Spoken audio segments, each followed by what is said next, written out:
ઈસુનું પુનરુત્થાન આ એક એવી ઘટના છે જેના પર એમ કહી શકાય કે આખા ખ્રિસ્તી ધર્મનો પાયો ટકેલો છે. બિલકુલ. આપણે બધાએ આ વાર્તા તો સાંભળી જ છે, પણ શું આપણે ક્યારે અટકીને વિચાર્યું છે કે આનો ખરેખર અર્થ શું થાય? કારણ કે ખબર છે, જ્યારે આપણે આપણા સ્ત્રોતોમાં ઊંડા ઉતરીએ છીએ ત્યારે ખૂબ જ વિચિત્ર અને રસપ્રદ કોયડો સામે આવે છે. અચ્છા, કેવો કોયડો? કોયડો એ છે કે પુનરુત્થાન શું સાબિત કરે છે એના વિશે બે તદ્દન વિરોધી વિચારો છે. એક વિચારધારા કહે છે કે આ ઘટના સાબિત કરે છે કે ઈસુ માનવતાનું સર્વશ્રેષ્ઠ ઉદાહરણ છે. એટલે કે એક આદર્શ. હા, એક આદર્શ જેને અનુસરીને બીજા લોકો પણ મુક્તિ મેળવી શકે. પણ બીજી વિચારધારા કહે છે, ના, આ ઘટના એમને મનુષ્ય નહીં પણ ખુદ સર્જનહાર સાબિત કરે છે. તો સવાલ એ છે કે તેઓ સર્વશ્રેષ્ઠ મનુષ્ય છે કે સર્જનહાર? આ બંને વાતો એક સાથે સાચી કેવી રીતે હોઈ શકે? આજે આપણે આ જ ગૂંચ ઉકેલવાનો પ્રયત્ન કરવાના છે. અને આ ગૂંચ ઉકેલવા માટે આપણે બે ગ્રીક શબ્દોને સમજવા પડશે. આ શબ્દો સદીઓથી ચાલી રહેલી આ ચર્ચાના કેન્દ્રમાં છે. અને આ કોઈ ખાલી શબ્દોની રમત નથી. ઓકે. ચોથી સદીમાં તો આ બે શબ્દોના અર્થ પર એટલો મોટો વિવાદ થયો હતો કે રોમન સામ્રાજ્યના ભાગલા પડવાની નોબત આવી ગઈ હતી. મતલબ, આ ચર્ચાએ ખ્રિસ્તી ધર્મના ભવિષ્યને આકાર આપ્યો. વાહ! તો આટલા શક્તિશાળી છે આ શબ્દો. કયા છે એ શબ્દો? પહેલો શબ્દ છે મોનોજીન્સ, જેનું ભાષાંતર મોટાભાગે એકમાત્ર પુત્ર તરીકે થાય છે. ધર્મશાસ્ત્રમાં આ શબ્દ સીધો સર્જનહાર એટલે કે ઈશ્વરના દૈવી સ્વભાવનો ઉલ્લેખ કરે છે. મોનોજીન્સ. બરાબર. અને બીજો? બીજો શબ્દ છે પ્રોટોટોકોસ, જેનો અર્થ છે પહેલો પુત્ર અથવા સૌ પ્રથમ જન્મેલો. આ શબ્દ ઈશ્વર દ્વારા સર્જાયેલી સૃષ્ટિમાં પ્રથમ અને સૌથી મુખ્ય વ્યક્તિનો ઉલ્લેખ કરે છે. અચ્છા. તો આખી ચર્ચા એ છે કે પુનરુત્થાને ઈસુને મોનોજીન્સ સાબિત કર્યા કે પ્રોટોટોકોસ. અને એ પણ યાદ રાખવું જરૂરી છે કે આપણે જે પણ વાત કરી રહ્યા છીએ તે સમય અને અવકાશ, મતલબ કે આપણી દુનિયાના સંદર્ભમાં છે. અનંતકાળમાં શું છે એ તો માનવ બુદ્ધિની બહારની વાત છે. બરાબર. તો ચાલો આપણે પહેલા દ્રષ્ટિકોણથી શરૂઆત કરીએ, જે કહે છે કે પુનરુત્થાન ઈસુને પ્રોટોટોકોસ એટલે કે પહેલો પુત્ર સાબિત કરે છે. શું દલીલ છે આની પાછળ? આ દલીલ ખૂબ જ વ્યવહારુ અને તાર્કિક છે. એ કહે છે કે ઈસુ મનુષ્યો માટે એક ઉદાહરણ બનવા આવ્યા હતા. હા. હવે વિચારો, જો એમણે પાપ અને મૃત્યુ પર વિજય એક સર્વશક્તિમાન ઈશ્વર તરીકે મેળવ્યો હોત, તો એમાં મનુષ્યો માટે શીખવા જેવું શું છે? એ તો એવું થયું કે કોઈ ચેસનો ગ્રાન્ડ માસ્ટર એક નાના બાળકને હરાવીને કહે કે જો મેં કરી બતાવ્યું હોય તું પણ કર. હા, એ તો શક્ય જ નથી. સાચી વાત છે. જો તેમણે દૈવી શક્તિનો ઉપયોગ કર્યો હોત તો કોઈ મનુષ્ય એ સ્તર પર પહોંચી જ ન શકે. તો પછી તેમના જીવનનો અર્થ શું રહે? બરાબર. આથી આ દૃષ્ટિકોણ એના પર ભાર મૂકે છે કે ઈસુ એક મનુષ્ય તરીકે આપણા જેવા જ શરીરમાં આપણી જેવી જ લાલચો અને નબળાઈઓનો સામનો કરીને જીત મેળવી. ઓકે. અને તેમણે આ પોતાની શક્તિથી નહીં પણ પવિત્ર આત્માની મદદથી કર્યું. અને આ જ મદદ દરેક વિશ્વાસી માટે પણ ઉપલબ્ધ છે. આથી તેમનું પુનરુત્થાન એક પ્રોટોટાઇપ બની જાય છે. પ્રોટોટાઇપ? એક મિનિટ, એનો અર્થ શું? જેમ કોઈ કંપની નવી કાર બનાવે તે પહેલા તેનો પ્રોટોટાઇપ બનાવે, એવું કંઈક? બિલકુલ એ જ રીતે. તેઓ પહેલું ફળ બન્યા જેથી પાછળથી બીજા ઘણા ફળો ઉગી શકે. તેઓ વડો ભાઈ બન્યા જેથી તેમના ઘણા નાના ભાઈઓ એટલે કે વિશ્વાસીઓ પણ એ જ માર્ગ પર ચાલીને પુનરુત્થાન પામી શકે. અચ્છા. આ વિચાર મુજબ જ્યારે કોઈ વિશ્વાસીનું પુનરુત્થાન થાય છે ત્યારે તે ઈશ્વરનો દત્તક પુત્ર બને છે. પણ તે પોતે ઈશ્વર નથી બની જતો, ખરું ને? હા, બરાબર. એ જ રીતે ઈસુનું પુનરુત્થાન તેમને સર્જિત જીવોમાં પ્રથમ અને મુખ્ય સાબિત કરે છે, પણ સર્જનહાર નહીં. એક મિનિટ, પણ આ દલીલમાં મને એક મોટી શું કહેવાય નબળાઈ દેખાય છે, નહીં? જો ઈસુ માત્ર એક આદર્શ મનુષ્ય, એક વડા ભાઈ છે, તો પછી ખ્રિસ્તી ધર્મમાં એમની પૂજા કેમ કરવામાં આવે છે? તો શું તેઓ આપણા જેવા જ છે? આ દલીલ ક્યાંક એમની દિવ્યતાને ઓછી નથી કરતી? હા, આ એકદમ યોગ્ય પ્રશ્ન છે. અને આ જ પ્રશ્ન આપણને બીજા દ્રષ્ટિકોણ તરફ લઈ જાય છે. કારણ કે પહેલો દ્રષ્ટિકોણ ભલે વ્યવહારુ લાગે, પણ એ સવાલનો જવાબ નથી આપતો કે ઈસુના પુનરુત્થાનમાં એવું તો શું ખાસ હતું જે પહેલાં ક્યારેય નહોતું થયું અને પછી ક્યારેય નહીં થાય. બરાબર. અને આ જ મુદ્દો બીજી દલીલનો પાયો છે. ઓકે, તો હવે વાત વધુ રસપ્રદ બની રહી છે.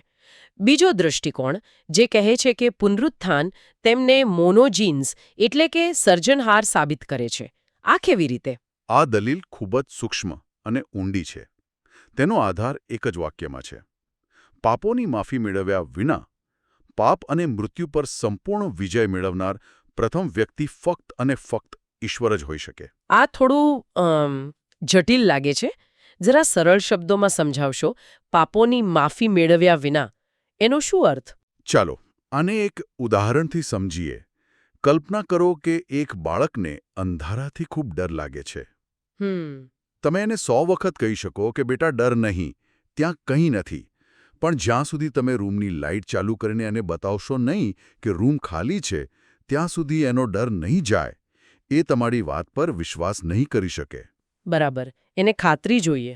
આ દલીલ મુજબ ક્રૂસ પર ઈસુનું મૃત્યુ એ સમગ્ર માનવતા માટે લાઇટ ચાલુ કરવાની ઘટના હતી. એ ક્ષણે ઈશ્વરનો નિસ્વાર્થ પ્રેમ અને ક્ષમા સમગ્ર બ્રહ્માંડ સામે પ્રગટ થયા. ઓકે. તે પહેલાં માનવતા પાપના અંધારામાં હતી. કોઈ પણ સર્જિત જીવ, ભલે તે ગમે તેટલો સારો હોય, તે પોતાની મેળે એ અંધારામાંથી બહાર નહોતો નીકળી શકતો.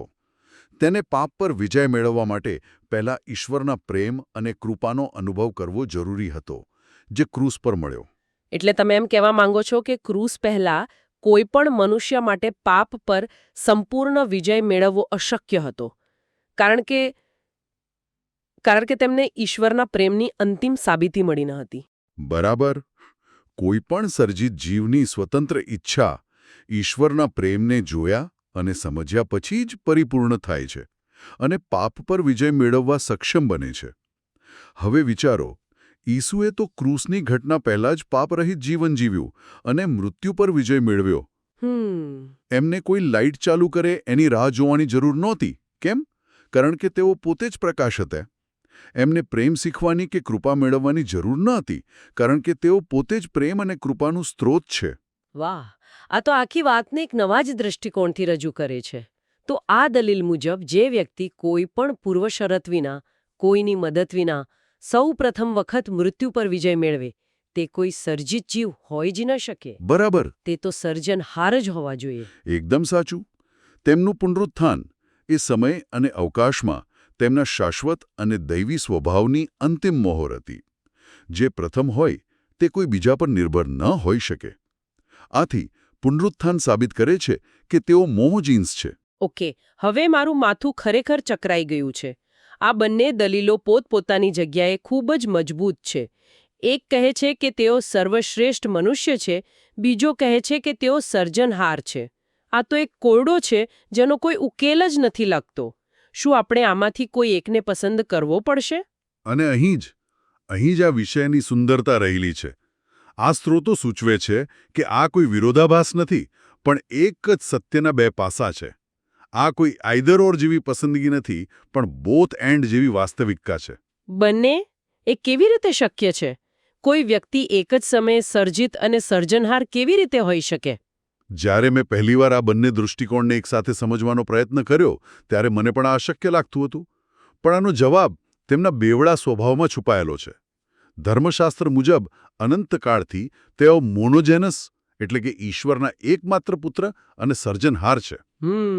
આ તેમનો મૂળભૂત અને શાશ્વત સ્વભાવ છે. બરાબર. એ તેમનો દૈવી દરજ્જો છે. પણ પછી પેલી પ્રોટોટોકોસ એટલે કે પહેલો પુત્ર બનવાની વાત ક્યાંથી આવી? એ વાત ત્યારે આવી જ્યારે તેઓ સમય અને અવકાશમાં એટલે કે પૃથ્વી પર એક મનુષ્ય તરીકે અવતર્યા. તે સમયે તેમણે સ્વેચ્છાએ પ્રોટોટોકોસ એટલે કે પહેલા પુત્રની ભૂમિકા સ્વીકારી. તેમણે માનવતાના પ્રતિનિધિ બનવાનું પસંદ કર્યું. પણ શા માટે? જો તેઓ પહેલેથી જ સર્જનહાર હતા, તો તેમને આ ભૂમિકા ભજવવાની શી જરૂર હતી? કારણ કે મનુષ્યોને એક માર્ગ બતાવવાનો હતો. તેમણે એ સાબિત કરવાનું હતું કે ઈશ્વરના આત્માની મદદથી એક મનુષ્ય પણ પાપ પર વિજય મેળવી શકે છે અને શાશ્વત જીવન પ્રાપ્ત કરી શકે છે. ઓકે. તેઓ પહેલા પુત્ર બન્યા, જેથી એ માર્ગ પર ચાલીને બીજા લોકો દત્તક પુત્રો બની શકે. તેમણે એક એવો પુલ બનાવ્યો જેના પર ચાલીને માનવતા ઈશ્વર સુધી પહોંચી શકે. આથી તેમનું પુનરુત્થાન એ તેમની પહેલા પુત્ર તરીકેની ભૂમિકાની પરાકાષ્ઠા હતી. તો આનો મતલબ એ થયો કે પુનરુત્થાનની ઘટનાને બે અલગ અલગ ચશ્માથી જોઈ શકાય છે. હા, એક તરફ તે તેમના દૈવી સ્વભાવ એટલે કે મોનોજીન્સ હોવાની સાબિતી છે, કારણ કે તેઓ કૃપા મેળવ્યા વિના આમ કરનાર પ્રથમ હતા. અને બીજી તરફ તે તેમની માનવ ભૂમિકા એટલે કે પ્રોટોટોકસ હોવાની પુષ્ટિ છે, કારણ કે તેમણે બીજા બધા માટે માર્ગ ખોલ્યો. તમે એકદમ બરાબર સમજ્યા. તે એક જ ઘટનામાં દિવ્યતાનું માનવ સ્વરૂપમાં પ્રગટ થવું અને માનવતા માટે દિવ્યતા સુધી પહોંચવાનો માર્ગ ખોલવો, આ બંને બાબતો એકસાથે જોવા મળે છે. હકીકતમાં તેઓ એકમાત્ર પુત્ર મોનોજીન્સ હતા, એટલે તેઓ પહેલો પુત્ર પ્રોટોટોકોસ બનવાની લાયકાત ધરાવતા હતા. અને પહેલા પુત્ર બનીને તેમણે બીજા બધાને ઈશ્વરના દત્તક પુત્રો બનવાનો અધિકાર અપાવ્યો. આ બંને ઓળખ એકબીજાની વિરોધી નથી, પણ એકબીજાની પૂરક છે. આ ખરેખર અદ્ભુત છે. આપણે એક જટિલ પ્રશ્નથી શરૂઆત કરી, બે વિરોધી લાગતા દૃષ્ટિકોણ તપાસ્યા અને અંતે એક એવા સંયોજન પર પહોંચ્યા જે બંનેને કેટલી સુંદર રીતે જોડે છે.